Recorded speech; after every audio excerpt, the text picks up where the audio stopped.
Пластика од млеко, прочистувач на вода, еруптирачки вулкани. Ова беа само дел од проектите на кои работеа децата од основните училишта од регионов, како дел од надпреварот организиран од Народна техника на Македонија.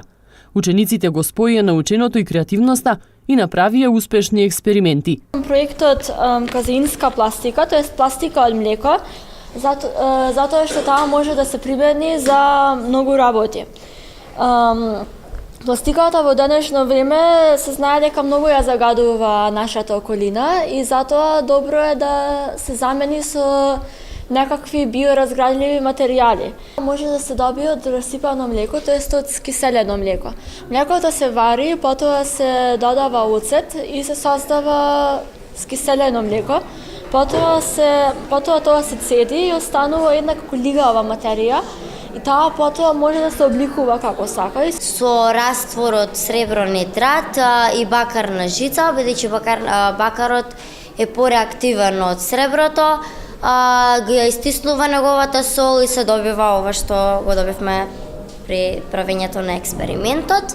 За да се направи овој лосјон се потребни неколку хемиски супстанции, како што се клиноцинот хлоридот, кој што е потребен 1 грам, потоа е потребен пропиленот гликол, потребен е метилпортокалјево или метилоранжот, потребен исто така и пречистена вода, околу 20 мл. Со оглед на тоа дека најактуелна тема денес, особено во нашата околина, е загадувањето на водната средина, почвата и воздухот, а веќе се изнајдени решенија за прочистување на воздухот и почвата, си помислив зошто не би пронашла некој начин да ја прочистам водната средина. За потребите на моето истражување користе водна леќа. Може да исече, изграфира или нацрта каква било 2D слика. Значи може да нацрта портрет со молив или може да исече метал. Тетова, фотографии од Тетова, во Брвеница, во Варвара и кај пругата. Што обично сакаш да сликаш? Сакам да сликам природа, животни. Во мојот проект за земјотреси имаше, например, кои земји се најмногу изложени на удар на земјотреси, што е земјотрес, која е причината за честите земјотреси на Балканот, со што се мери земјотресот. Исто така имав и макета на пукнатина од земјотрес. За ерупција на овој вулкан, јас во внатрешноста на вулканот ставив сјај, прехранбена црвена боја, оцетна киселина и сега ќе ставам сода бикарбона за да еруптира.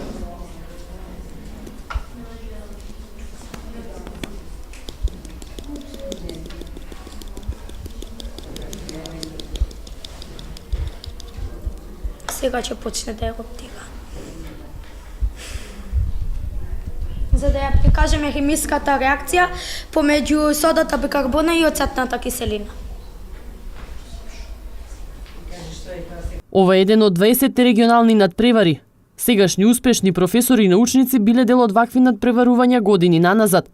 Надпреварот се одржа во основното училиште Братство Миѓени, а од регионов пријавени биле 52 деца. Учениците се надпреваруваа во неколку дисциплини: воздухопловство, фотографија, хемија, применета математика и биологија. Децата имаат потенцијал.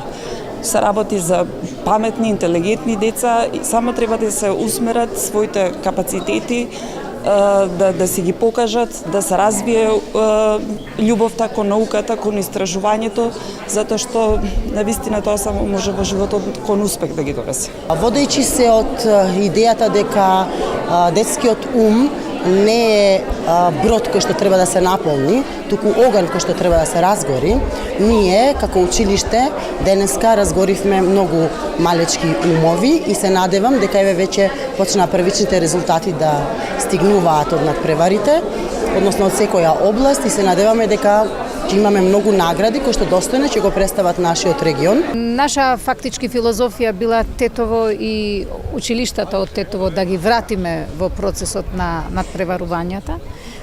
Нашите статистики покажуваат дека тоа апсолутно е вредно, а уште повеќе сум задоволна што нашите училишта се повеќе домаќини на вакви настани од регионално и републичко ниво. Најдобрите ученици од регионалните надпревари ќе учествуваат на 54-тиот државен надпревар кој ќе се одржи во Прилеп на 29 месецов. Победникот од овој надпревар ќе има можност на меѓународно ниво да го покаже своето знаење.